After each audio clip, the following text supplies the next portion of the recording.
Everyone, आप लोगों का स्वागत है मेरे एक और वीडियो में। आज का जो टॉपिक होने वाला है वो होने वाला है बिहार लेखपाल भर्ती 2024 और BSP-SCL जो आपका बिजली विभाग का वैकेंसी आया हुआ है उसके लिए जूनियर अकाउंटेंट क्लर्क का जो पोस्ट आया हुआ है, तो उसके लिए हम सब आज करने वाले हैं GST का एक वीडियो। GST का ये 5वां वीडियो होगा। इससे पहले 4 वीडियो आ चुका है, तो आप अगर नहीं देखे तो सबसे पहले इसको देख लें। आज हम सब GST के अंतर्गत पढ़ेंगे ई-वे बिल। ठीक है, बहुत ही न्यूज में है, रिसेंटली ही इसको लाया गया है, तो इसलिए यहाँ से प्रश्न आ सकता है आपके एग्जाम में।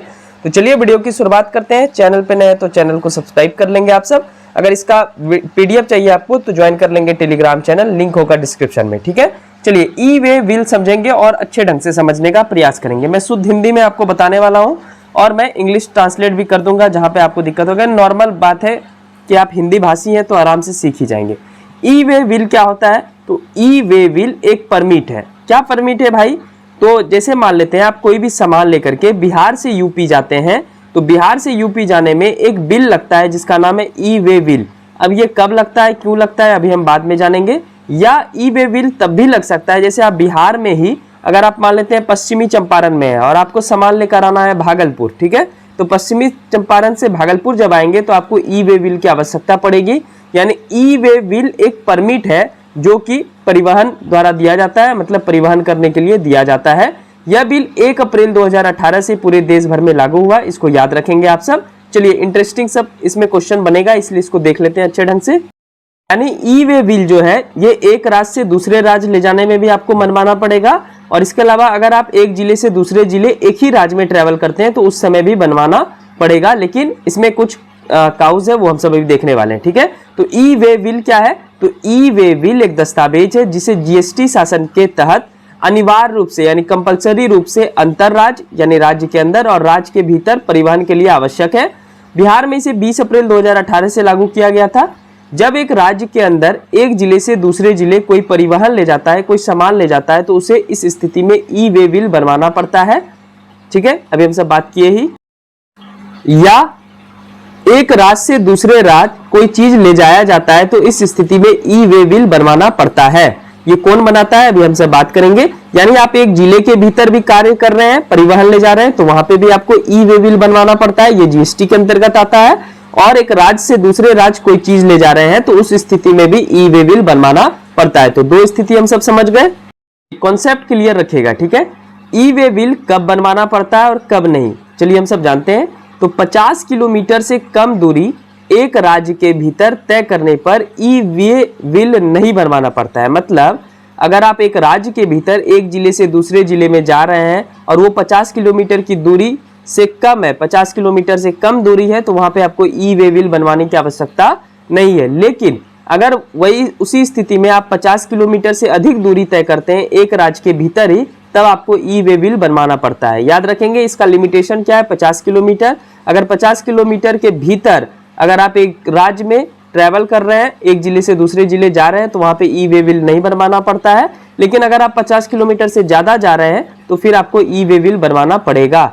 दूसरा, 50,000 रुपये से अधिक, 50,000 रुपये की मैं बात कर रहा हूं, ठीक है, 50,000 रुपये से अधिक के सामान को सड़क, रेलवे, वायुमार्ग इत्यादि से एक राज्य से दूसरे राज्य ले जाने पर ई-वे बिल बनवाना पड़ता है। तो 2 क्राइटेरिया आप सब समझ गए। 50 किलोमीटर से कम रहेगा एक जिला में, एक राज्य के भीतर एक जिले से दूसरे जिले जा रहे हैं तो वहां पे ई-वे बिल नहीं बनवाना पड़ेगा। या 50 किलोमीटर एक राज्य से दूसरे राज्य भी जा रहे हैं तो वहां पे भी आपको ई-वे बिल नहीं बनवाना पड़ेगा। ठीक है, लेकिन 50 किलोमीटर से अधिक जा रहे हैं तो फिर आपको ई-वे बिल बनवाना पड़ेगा। और दूसरा क्राइटेरिया क्या हुआ कि अगर आप 50,000 से अधिक सामान लेकर, 50,000 रुपये से अधिक सामान लेकर सड़क, रेलवे, वायुमार्ग द्वारा एक राज्य से दूसरे राज्य जा रहे हैं तो तब आपको ई-वे बिल बनवाना पड़ सकता है। या आप एक जिले से दूसरे जिले भी जा रहे हैं तब पर भी आपको ई-वे बिल बनवाना पड़ता है। चलिए आगे बढ़ते हैं हम सब।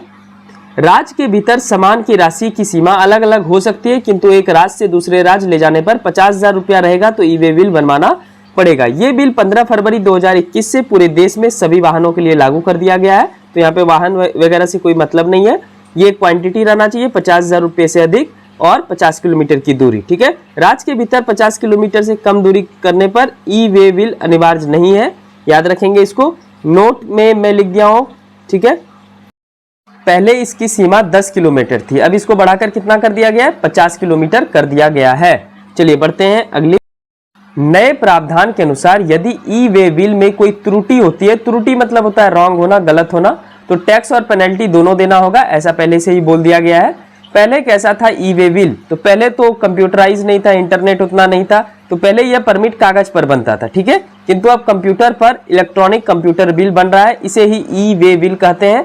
पहले इसे रोड परमिट के नाम से जाना जाता था, ठीक है। तो कागज पे लिख के दे दिया जाता था, यहाँ से वहां के लिए जो भी था क्राइटेरिया, पहले तो 10 ही किलोमीटर था, तो बार बार कागज पे बनाना पड़ता था, पर वर्तमान में कंप्यूटराइज होता है और ये ई वे बिल बनता है। हम सब देखे ही 50 किलोमीटर से दूर जाने पर और 50,000 से अधिक का सामान ले जाने पर, एक राज्य के भीतर बात करें या एक राज्य के बाहर बात करें, ठीक है।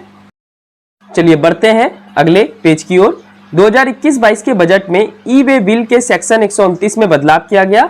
सामान की कीमत टैक्स सहित 50,000 रुपए कर दी गई। हम सब देखे ही, यह बिल सामान भेजने वाले, प्राप्त करने वाले अथवा ट्रांसपोर्ट जारी करने वाले जारी करते हैं, ठीक है। तो ये बिल जो है, बिल सामान भेजने वाला जारी करता है या प्राप्त करने वाला या ट्रांसपोर्टर जारी करता है, ठीक है। इसको याद रखेंगे। 2021 में बदले नियम के अनुसार 24 घंटे में 200 किलोमीटर की दूरी तय की जा सकती है। पहले यह दूरी 100 किलोमीटर थी। इसका मतलब क्या हुआ, ई वे बिल आपके पास है, आप 24 घंटे में 200 किलोमीटर तक आप जा सकते हैं, ठीक है। पहले ये 100 किलोमीटर था, फिर वापस 200 किलोमीटर एक दिन में पूरा हो गया आपका, तो फिर वापस से ई वे बिल बनवाना पड़ेगा, उसको अपडेट करना पड़ेगा, ठीक है। तो ये एक जीएसटी का एक छोटा सा स्वरूप था ई वे बिल। चूंकि अब जीएसटी में इसका जितना भी ट्रांजेक्शन है, पैसा वगैरह है, वो ऐड हो जाता है, तो इसको पढ़ने मुझे लगा कि कंपलसरी है, तो इसलिए मैं आपको ई वे बिल अच्छे ढंग से समझा दिया। आई होप कि ये वीडियो पसंद हुआ होगा। पसंद है तो चैनल को जरूर सब्सक्राइब कर लेंगे। ऐसे छोटे छोटे वीडियो के माध्यम से इकोनॉमिक्स को तोड़ तोड़ के पढ़ेंगे। मैं पढ़ाने का तो जीएसटी ये 5वां वीडियो है, लेकिन जीएसटी में एक वीडियो में पढ़ा दूं पूरा शुरू से लेकर लास्ट तक, लेकिन उसमें लगभग 2 घंटा लगेगा और आपका दिमाग भी काम नहीं करेगा। इसलिए छोटे छोटे वीडियो के माध्यम से पढ़ें और सटीक पढ़ें और सही पढ़ें, ठीक है। चलिए मिलते हैं नेक्स्ट वीडियो में। Thank you so much. अभी आपके एग्जाम में लेट है, इसलिए हड़बड़ाइए नहीं। मेरा तबियत थोड़ा सा खराब है, इसलिए मैं अकाउंटेंसी का वीडियो नहीं ला पा रहा हूँ, ठीक है। मतलब आवाज में भी आप सबको लग रहा होगा।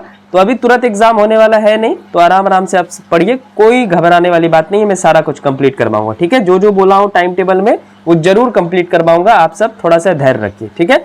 मिलते हैं नेक्स्ट वीडियो में। Thank you so much.